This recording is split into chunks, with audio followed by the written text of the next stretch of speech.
totoo nga, glow in the dark na. Ang angas.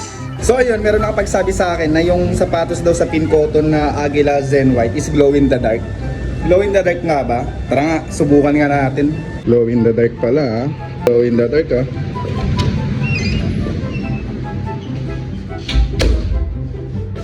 Aba, totoo nga, glow in the dark na.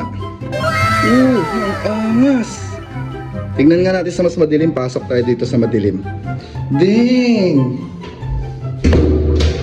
Nakikita nyo naman guys, napakaangas ng sapatos ng Pin Cotton. Glow in the dark yung Aguila Zen White nila.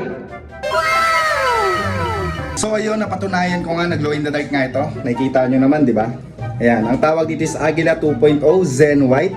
Mabibili nyo lang sa Pin Cotton. Biling ko na nga to.